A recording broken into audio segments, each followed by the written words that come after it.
Hey everyone, it's Tiffany, and I am so excited because in part of our Halloween special of We've Got Spirits, yes we do, I'm getting to interview my teacher, my friend, Lisa Williams. So Lisa, thank you so much for being here. I know Oh, everybody's excited to hear from you today. oh my God, thank you. When I reached out, when you said, "Oh, will you be?" I was like, "Yes, of course." Oh my God, I adore you. Oh, I adore you. So I really am so excited to hear your take on some of these Halloween type topics. So this episode, guys, is really about your answers for the afterlife. And before we get going, I just want to give you a picture of who Lisa is. You know, I can speak from the heart about how much I admire and adore and love her and her school that she has set up. If you're looking for classes in the spiritual realm, Lisa is the one to go to. She's the one to go to for me. And so if my vibe resonates, you know, then I know that you're going to love Lisa too. And you can find her at lisawilliams.com. Um, Two of my favorite books we're going to talk about today are written by Lisa. I know you've heard me talk about them before. But Lisa, let me read your bio. Welcome Lisa to the stage. Thank you. Lisa Williams is a world-renowned medium and clairvoyant with an incredible ability to communicate with those who have passed on to the other side, bringing healing and hope to people from all around the world. She is an accomplished author of books on mediumship and spirituality, including The Survival of the Soul, Life Among the Dead, Was That a Sign from Heaven, and another one of my favorites, Divine Wisdom. So, in addition to her own TV show on Lifetime, Lisa has appeared on programs including Keeping Up with the Kardashians, Jimmy Kimmel Live, Anderson Cooper 360, and the Oprah Winfrey Show. So in 2013, that's when she launched her school, and it's really committed to delivering world-class spiritual learning opportunities. And she's got this just beautiful approach to teaching where everything makes sense. I always feel like when I'm talking to Lisa, it's almost like that. If you could ask God, if you could ask Spirit anything, because you're so honest and the answers and the way that you write, it's like my experiences now make sense, right? Yeah. And I wasn't like looking for validation in the world, Mhm. but then when I saw it, I was like, oh, you know, this there is a Yeah, path, there I is know. clarity, you know. Yeah, So I feel like you have to be very honest when you talk about this. yeah, yeah, and that's what I love about you, very direct, and I love your sense of humor too. Thank you. Not everybody does, but I think what we do is we live in a world we live in death. Hmm. Let's just face it. And we have to have some fun with it. And death doesn't always have to mean, yes, it's sad. Yes, it's traumatic. Yes, it can be upsetting. But it doesn't mean that the spirits aren't laughing and having fun and, that their personality isn't carrying on. So I always find let's lighten it up because it's really important to lighten it up.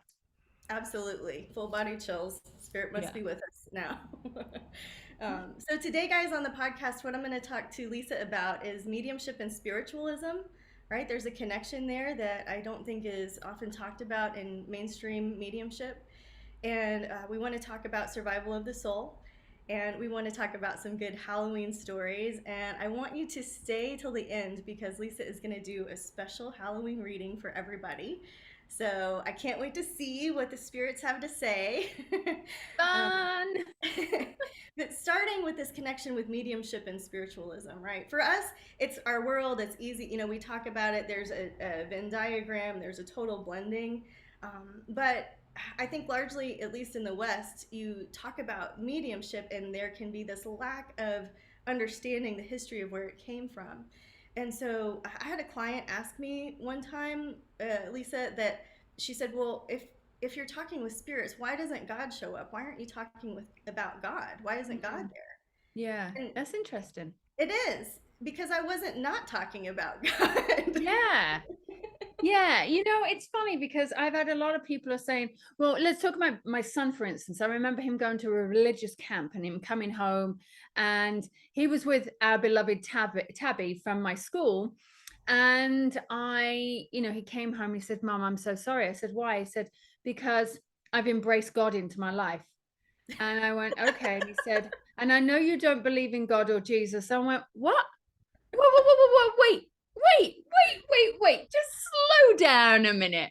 So I think there's a misconception. There's a real misconception about mediums not having a religious side, or believing in God, or believing in a higher power, believing in the source, whatever, frame of language you prefer to use, and I think that's really interesting. But how I like to explain it with my students about this whole God is, why isn't God talking to me? Well, first of all, I believe that it's a God-given gift that I've got, and like you have, I think everybody has this God-given ability. How we use it is the most important thing. Are we in our divine alignment with God? Are we in that space of being, pure intention? And what is interesting is, I always say, listen, what do you want? Do you want mediumship? Do you want me to contact your loved ones? Do you want me to communicate and tell me about your life? Or do you want your ascended masters? We can go as high as you want. Where do you want to go? Give me some parameters here. So, that's interesting that your client said that. Wow. Right. And I feel like, so in my experience, right, that it is all a God channel. It is all spirit channel. Yeah. And so she wasn't accusing me. She just No. was like, she was more like, where's God? Like, why didn't God show up to my session, basically? Well, actually, it's not 1-800 dial the big man, Right. Right. There's that. And then there's the perspective that it's all God. There's nothing Yeah, that's not spirit, that's not source, that's not a message. If you're, exactly. like you've described, if your intention is that, if you're opening yourself as a channel, right, then Yeah, what are you it's opening to? interesting. Mm, I think, again, it's people's ideas and perceptions and beliefs. And, the media has a lot to play in this. I'm responsible for this with my TV shows. So, these are things that we don't address. And it's normally because TV networks don't want us to touch on it, or whatever it is, or it gets cut out. But I think it's important that, we're going to talk about spiritualism. And spiritualism is such a powerful thing, and that's why God comes into it. mhm, And I think it's such a broad perspective that people only see us in here. mhm. you know And so backing up to spiritualism for a minute, right? Um, would you just describe what spiritualism is? so actually, I asked one of the greatest spiritualists, a long time ago, Anne Gaiman. I had her trapped in my car for, we were going out shopping. I had her trapped in my car. I said, Anne, tell me your definition of spiritualism. And she said, Lisa, darling, well, it's just Christianity with messages added onto the end of it. And I went, okay. So, in real terms, spiritualism is a religion. It is a religion, and it's the practice of mediumship. And so there are principles that we follow. Now, I'm part of an independent spiritualist church where I'm a minister. And so we believe in God. The first principle is, I believe in God. We Right, believe that God is all there is. Two right. principles. We believe that the divine right of individuals seek the truth within their own heart, that life is eternal. Messages from the afterlife is our way of expressing God's love. So we believe in all of these things. And we also talk about treat thy neighbor as thyself. Mhm. So there's so many different principles, but there it is, and it is not dogmatic, although people will always turn into some form of dogmatic, oh, you in the old days you should do it this way, but spiritualism has been going since the 1800s, and it is a principle that we are based upon free thinkers.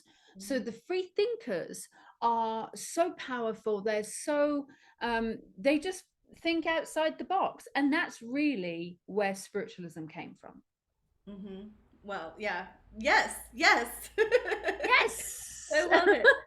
If you want to check out a spiritualism church service, you can do it online. And the one that I recommend, perhaps you too, is the Church of the Living Spirit, and it's in Yes. Lilydale, and all are welcome. And you can get on Zoom and see what the service is about. But it is just like you said, it's like church with a message at the end, Yeah. which is really part of another one of your teachings, and it's one of my favorite teachings.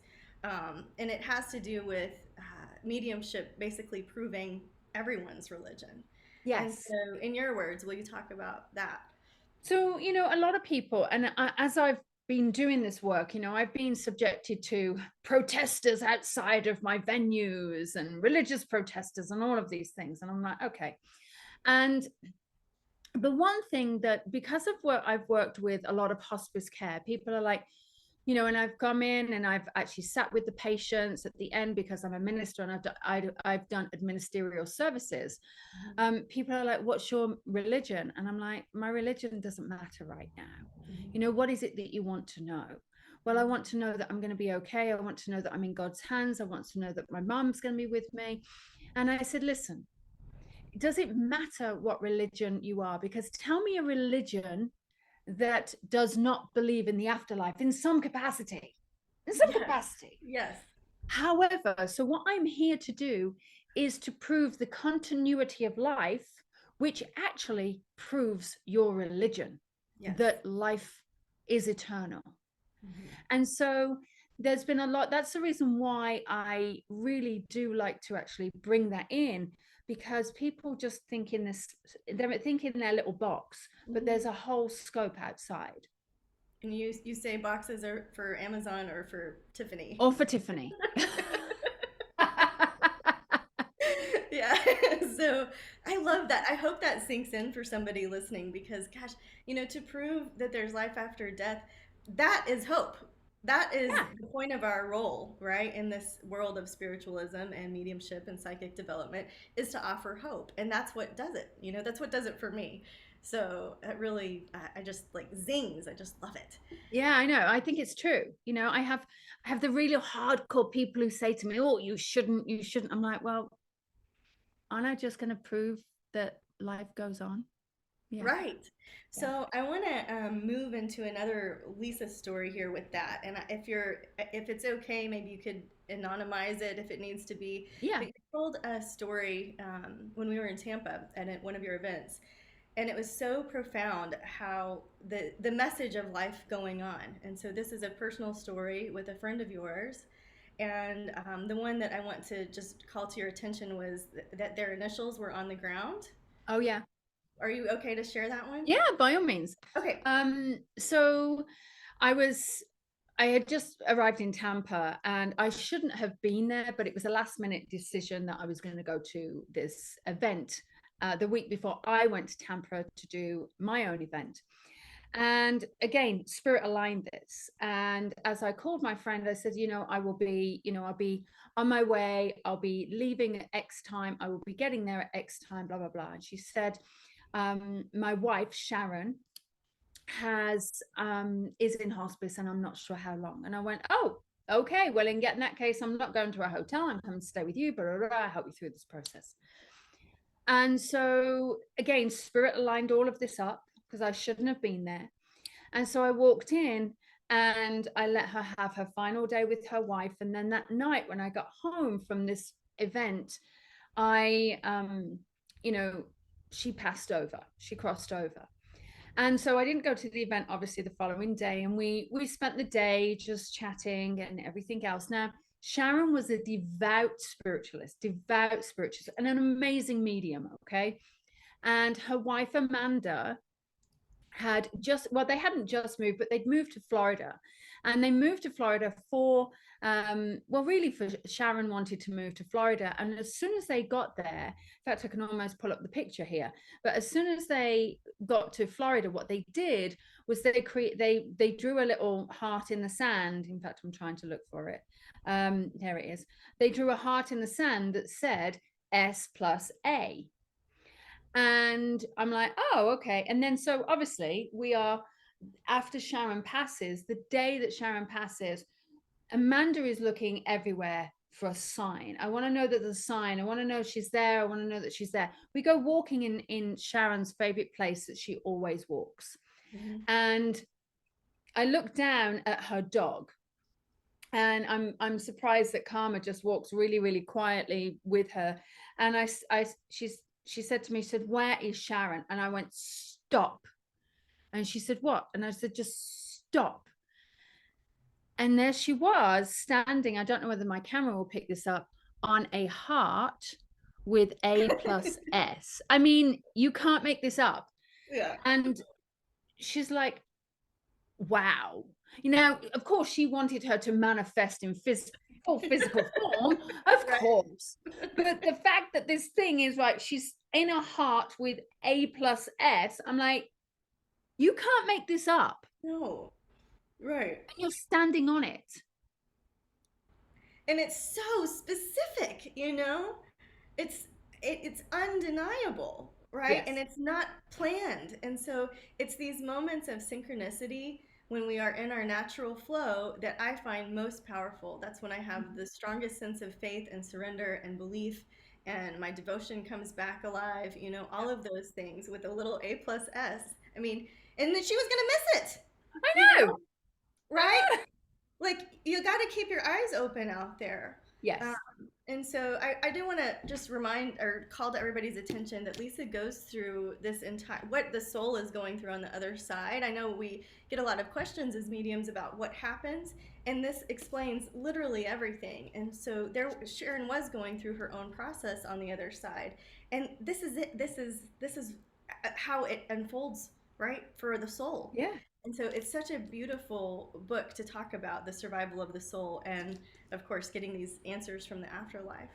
So I want to shift into a little bit of Lilydale history. Yeah. Around this time of year, it's fun to bring this up. I was so thankful that you walked us with the other master teachers through the grounds of Lilydale. And I got dubbed the note taker of the group, but it's like impossible to take notes while you're walking around and you want to listen to what Lisa's saying and look at stuff and take pictures. And so I'm also selfishly wanting to rehear some of the way that you tell the stories. So I'd love to hear from you on that. Yeah, absolutely. So Lilydale was originated on free thinkers. Now, if we go back to 1848, which is when really modern day mediumship started, it started with Kate and Margaret Fox and their sister Leah, who became their agent. And they started to hear these little rappings, these knockings, and I do that very lightly just in case my dogs bark, but these little rappings, and they started to communicate with this peddler that used to come around, you know, obviously peddling their wares.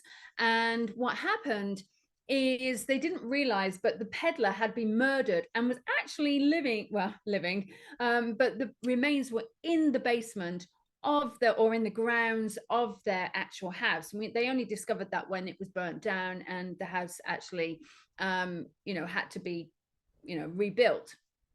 But, and ironically, the tin from the murdered peddler and the Bible from the Fox sisters is at Lilydale. So that's a big story. That's one story. But Margaret and Kate Fox started modern day mediumship as we know it today, but that was more physical mediumship.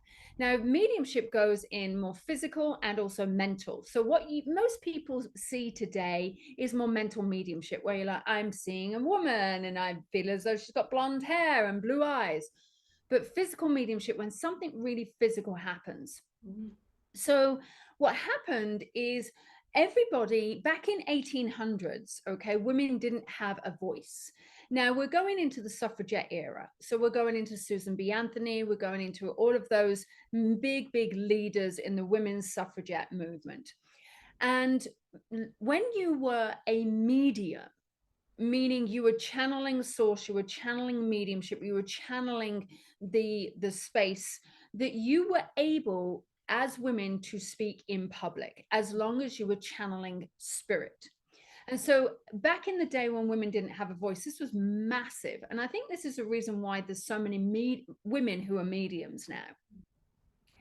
So on became this camp that opened for 2 weeks of a year, and it was 2 hours away from Lilydale, from Hydesville, where it all started, where mediumship started. And it's a place called Lilydale. Now, it started off as the City of Light. Now, was it because it was enlightened? No, it was because it had electricity. Okay. But it actually started as a field. And there was this guy, William Alden, who owned the field, and his wife was a free thinker. So he donated this field Now, what happened is there was also a guy called Jeremiah Carter at the time. So there's lots of different characters in this space. But Jeremiah Carter was probably what we would class in this society as maybe having some mental health concerns, maybe some bipolar, whatever that may be. But again, he wanted to understand why he was having these episodes. And so at the time, mesmerization became a big thing, with Dr. Mesmer from obviously overseas starting what we now know as hypnosis. And so Jeremiah Carter went on the search to do animal magnetism, hypnosis, obviously mesmerization. And under mesmerization, he would communicate with this guy called Dr. Hedges. Now, Dr. Hedges is a real guy. You can actually find his headstone. It's so crazy. I mean, you can't make this stuff up. So under mesmerization, Dr. Hedges said to whoever was listening, go to William Alden and get a contract for Lilydale. So, of course, following what happens, Jeremiah Carter then goes over to William Alden, says, hey, we need a contract. And William Alden's like, why? You've got this place. This is the free thinker space every two weeks of every year. My wife loves it. But anyway, they signed a contract. 6 months later, William Alden died unexpectedly, which is like, what? And his children wanted to take the land away from the free thinkers. So, of course, Dr. Hedges had this like amazing like idea, knew it was going to happen. So cut to a couple of years later, again under mesmerization, Jeremiah Carter actually had this download, you need to buy the land. And so they bought the land for $1,500, which doesn't sound a lot, but in 1800, it does. It's a lot. Well, I think it was the early 1900s.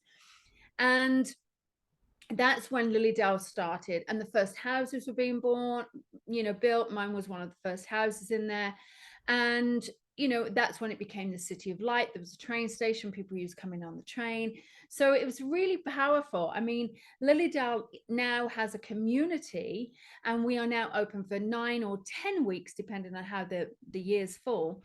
And now we still are on the same principles, and it's the largest camp in the world for the study of spiritualism.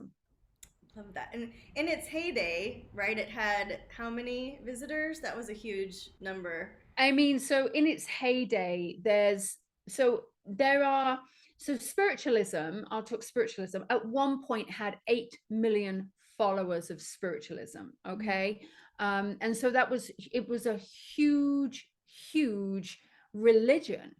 Now, obviously, I don't know how many, and obviously there are so many people that come in and practice spiritualism because there's many spiritualist churches.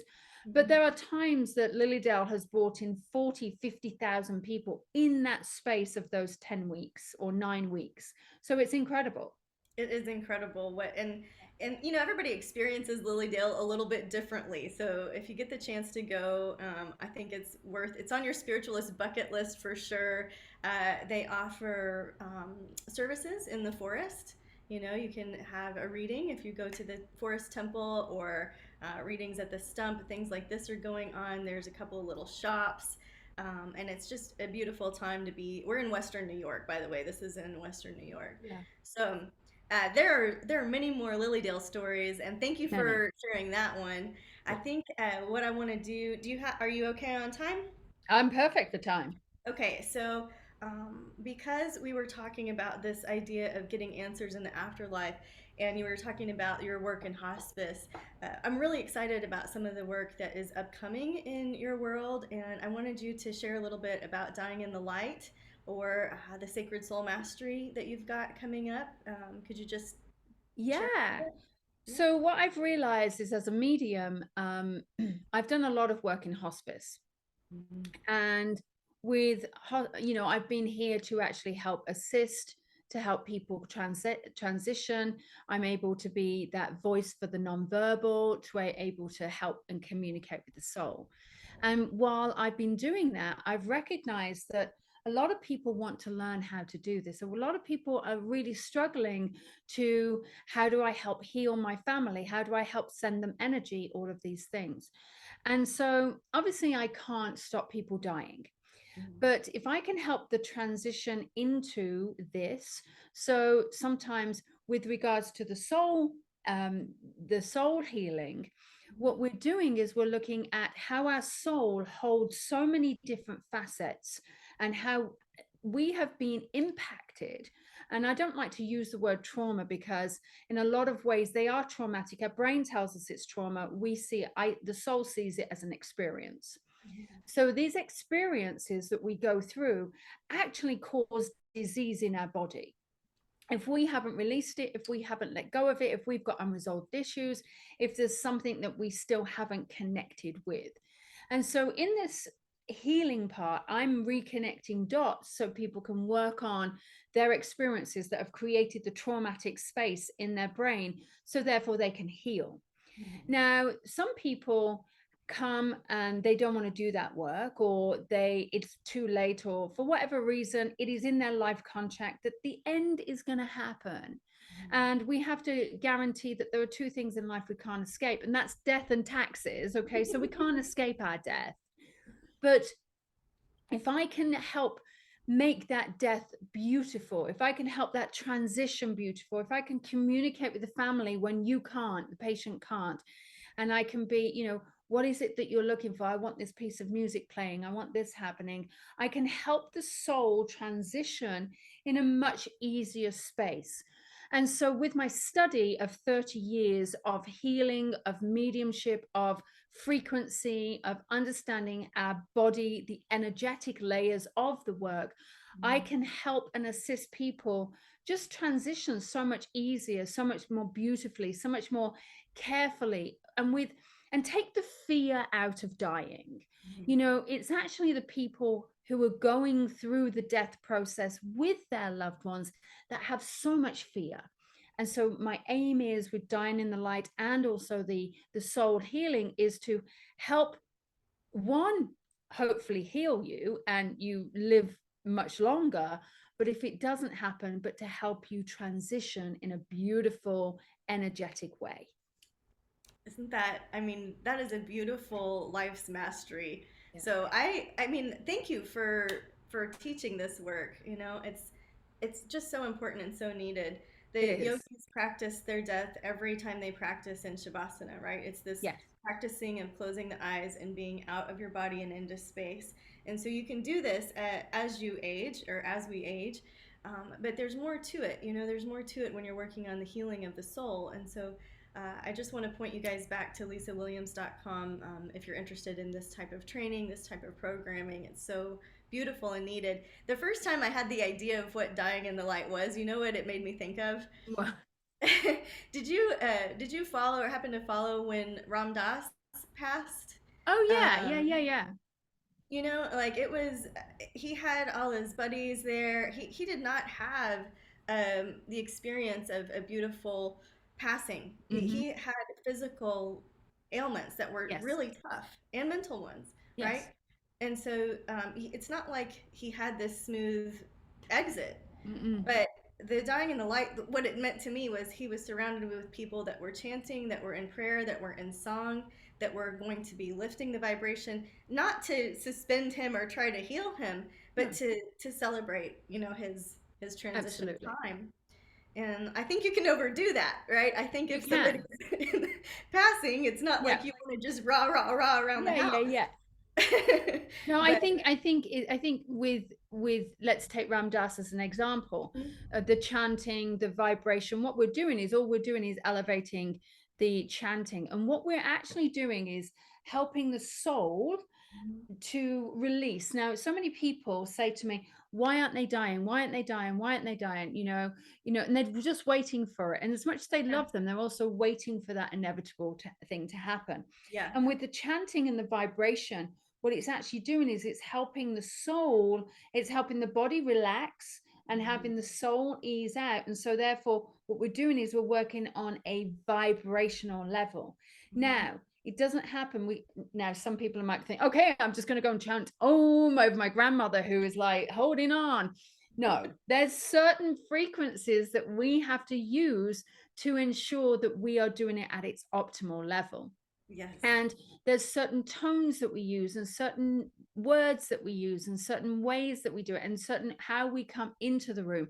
So it's a very sacred ceremony. Yes. And I feel like people really need to have a little bit more emphasis on that sacredness now, because when we talk about sacred ceremony, our souls are so sacred. We're here to do a job. We're here to learn. We're here to become something.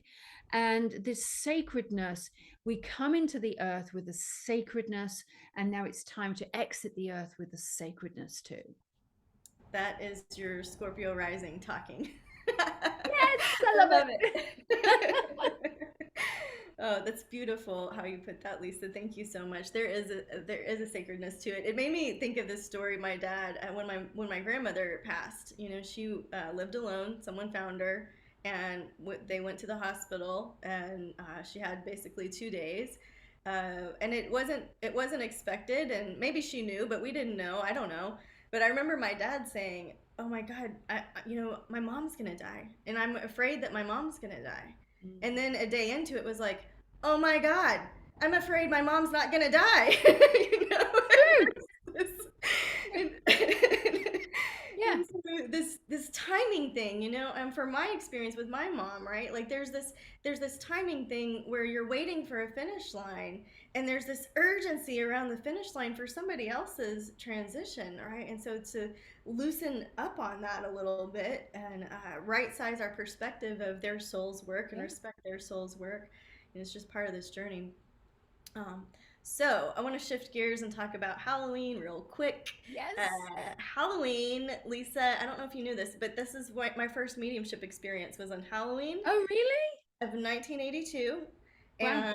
And I was 2 turning 3 that November. We moved into a brand new house that my parents built, and my bed fell down, and I saw the ghosts. And I was like, oh, it's the ghosts. And then it was like, no, it's not the ghosts. And so I'm like, am I supposed to be scared? Right? And so it turned into this whole, I think it's very common for mediums to have a memory of spirit around the age of 3. I don't know why, but I fill that gap, and Halloween is special to me because that's how I met spirits. So a lot of people say, oh, the veil is thin. And I really want to hear your take on, is it, and why or why not? Can the veil be thin anytime we want it to be? Like, what's the deal? So I think the veil is thinner. All right. So let's just make it let's just be honest. The veil is thinner. Okay.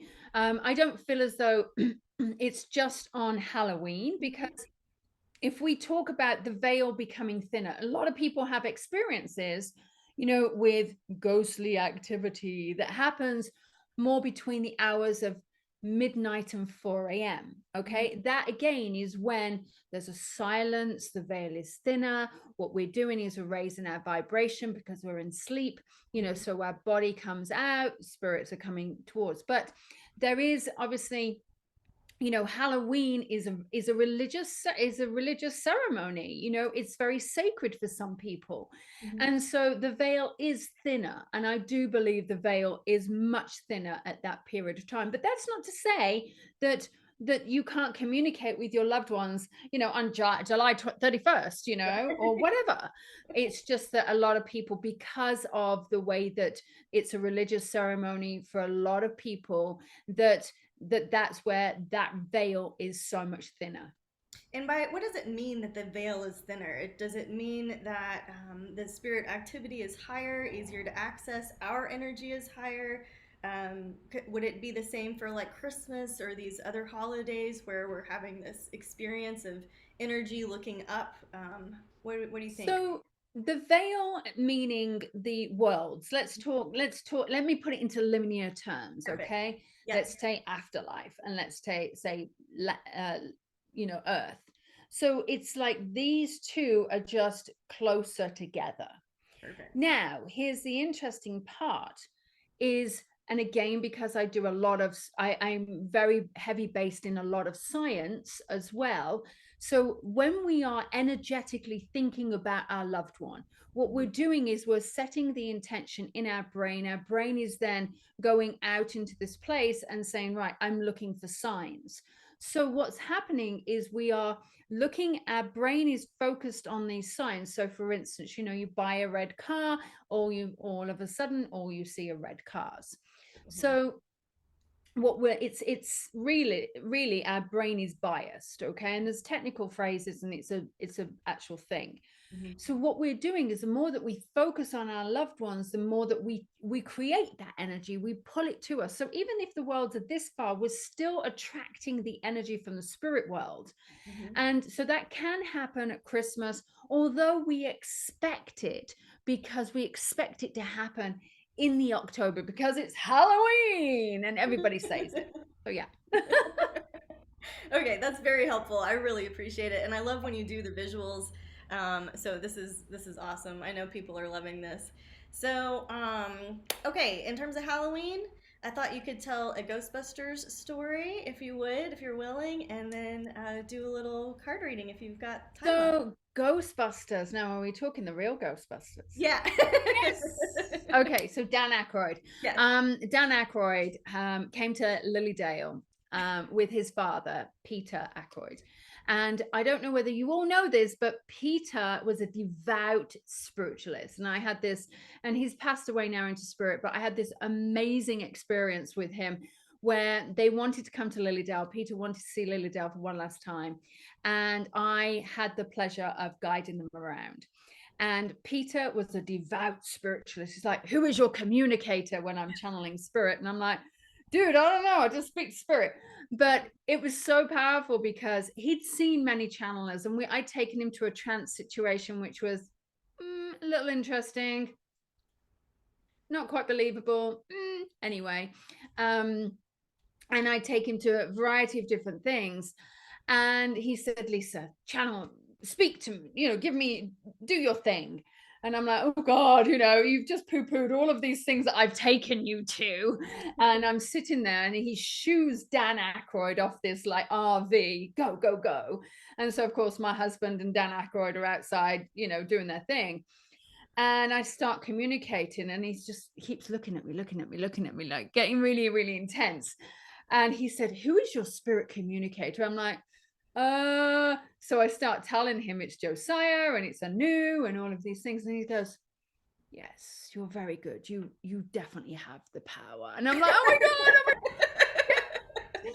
God. But he was the brains behind Ghostbusters. So him and Dan created Ghostbusters. And it was so funny. And Dan Aykroyd is hilarious, as we know.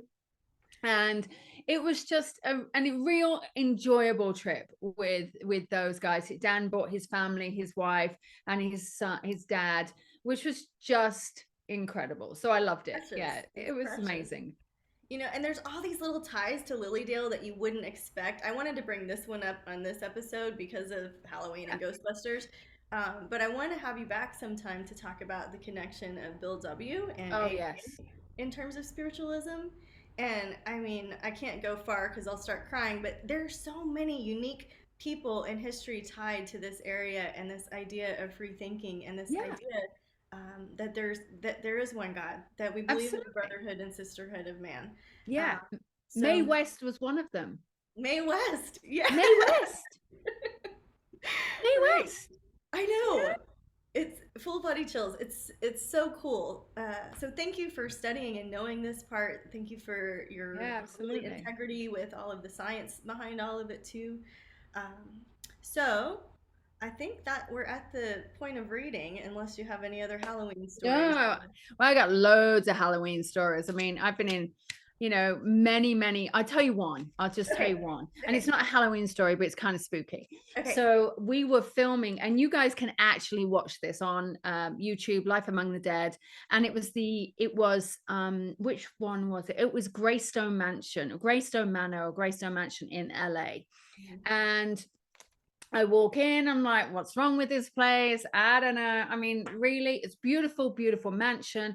And I'm thinking, okay, so there was a murder, suicide, blah, blah, blah, blah. It was great. Now, this isn't unusual for me to go in and feel the energy and, kind of had this moment. And then, all right, I've kind of got two stories. And then we go off for dinner, right? Dinner is at 2:00 in the morning. So we go off for dinner. And I didn't know this, but my sound guy, Rob, had left his sound running in while we were having dinner for an hour. And we came back and all this spirit was going was Lisa. Oh, God. Lisa. And I'm like, oh my God. It freaked me out. That's with freaky. Footsteps. And I'm like, no. I think we had to slow it down or quicken it up. But you could hear this, Lisa. Oh, it was freaky. Freaky. Yes. And then I did another one, which was in Santa Paula. We did Glen Tavern, which is notoriously haunted. And one of the things, it was crazy. I ended up getting to know the owner as well. So the owner, she's telling me about all of the stuff that's going on. And I'm like, I'm never coming back again. Well, indirectly, we actually become friends. And so she then looks after my son, Charlie, at one point. And she takes him to the Glen Tavern. And I can't remember where I was, but I think I might have been going back to England. Charlie had to stay back for school. And he wanted to go to the Glen Tavern. And he was like, Mom, that place is seriously haunted. I got up one night and there was this man looking at me. I'm like, dude, why? So there's, I have many stories like this. But it still freaks me out when this physical stuff actually truly happens. You would think it wouldn't, but it does. It still gets to me. Okay, now I'm sorry. Now I have to ask your ectoplasm story. Is that one that you could share? Which one? Well, I want maybe describe what ectoplasm is. Okay, yeah. So ectoplasm is when I sit in trance, okay? And so when I sit in trance, what can happen is it almost looks smoky, or it looks like a little bit like this cheesecloth, and you can't quite see the medium. And so ectoplasm is a material matter that happens from the sulfur in the air that comes out and is extracted from the medium and water. Okay, so you always have to have water around, and it doesn't always happen, but when someone's in trance, sometimes, and especially when I'm in trance, it looks like I can, even though I do have a voice box here, you can actually see sometimes I have a formulated mouth, and you can see my mouth moving, and it's really weird, and they look here. And I did this recently with a group of people. We were staying at the same place that you and I were training in. And we had done this whole day event, and they said, Lisa, do something. I was like, okay. And I was not expecting ectoplasm to happen. And I'm in trance and blah, blah, blah, da, da, da. And then at the end, we're discussing what happens. And they said, we couldn't see you. Oh. And I went, what? And they said, there was this thing that came in front of you that was like, it was like smoke, and we couldn't see it. And we couldn't see you. We could just hear your voice. And I'm like, did anyone record that? Because that's ectoplasm. Oh my God, oh my God, oh my God. No one recorded it, but they actually got it all on audio. Oh, wow. But yeah, they couldn't see me. So ectoplasm, and it comes out of, normally your nose, your mouth, your ears, sometimes your eyes. And it's wherever there's an orifice, a place that it can actually come out of. It's crazy. It's crazy. Right. And I love that this story is coming up, because I want to just pay homage, right, to Helen Duncan. She was a Scottish medium. And she actually, the story about ectoplasm is important because if you're ever watching or witnessing trance, you don't want to touch the medium. In her case, she was raided by the police, and the ectoplasm, the police came to her seance, right? And correct me if I'm wrong here, but in so doing, went to grab the ectoplasm, and the ectoplasm came back in so fast that it gave her third-degree burns. And it was second-degree burns, actually. Second-degree burns, thank you.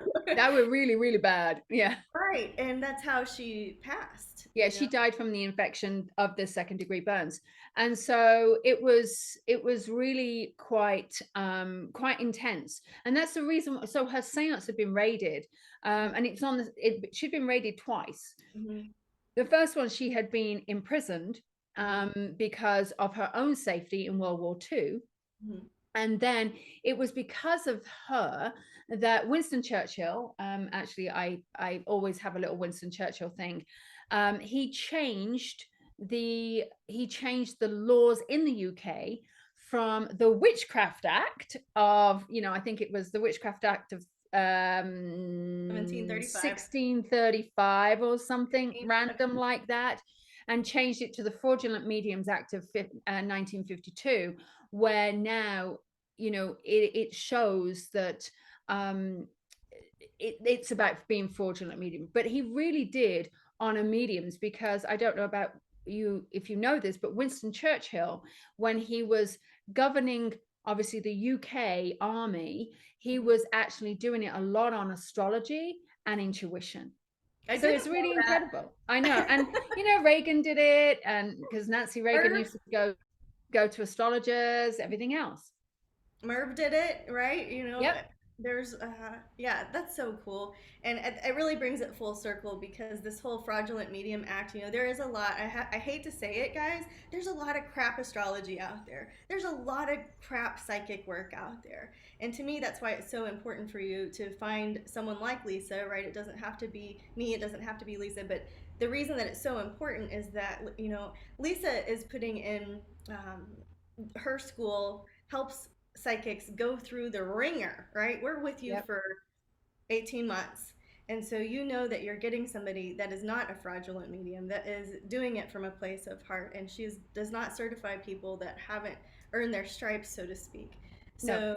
that was another point I wanted to make. So I'm glad we came full circle. I am going to do my best to keep my mouth closed as you read. Thank you. You don't have to. You don't have to, Tiff, honestly. All right. So what I like to do, let's do this, is I like to shuffle my cards, and I allow the cards to fly out. So what I'm going to do, see, we have flying cards. So with the flying cards that actually happen is, all I'm going to do is let these cards fly, and you're going to then choose which card that you want. So let me focus.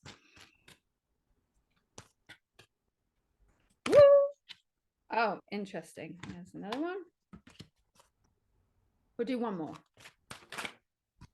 See how they just fly? They fly, baby. Okay, so we've got 4 cards. So intuitively, I want you, the audience, and if you can, if you want, decide which card is going to resonate for you, whether it's card number 1, 2, 3, or 4.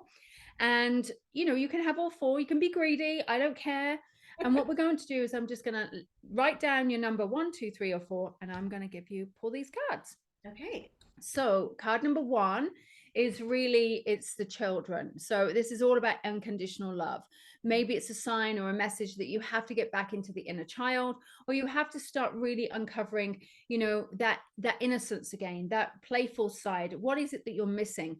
So we can all learn from children, and we can all look at the innocence. So I encourage you to really look at that side of you that really does need to nurture that inner child of you. So card number 2 is family. And the family side is maybe you need to actually spend some more time with family, but also family doesn't necessarily mean that it's family of blood. Excuse me, family of blood. It could be family of the heart or family of the soul family.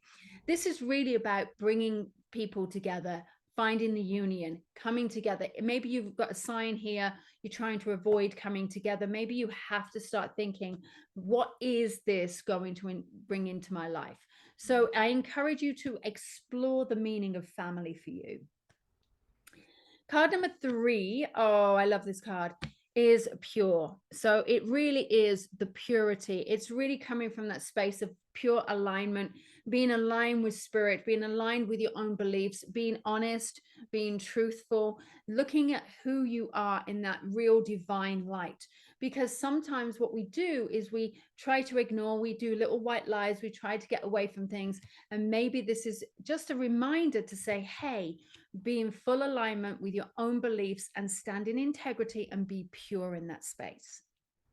And then your final card, oh, I love this, is wealth. So Okay. this is wealth. All the one right. it Now I looks. love the fact that it could be a penny from heaven. Maybe you get see signs from heaven. Mhm. But this is really about looking at your own financial wealth. This is what are you wealthy in? Is it love? Is it family? Is it friends? Is it finances? And it's about abundance and knowing that finance and wealth is coming, that you are abundant. But maybe it is about you changing your mindset into having an abundant mindset. Therefore, you attract what you believe.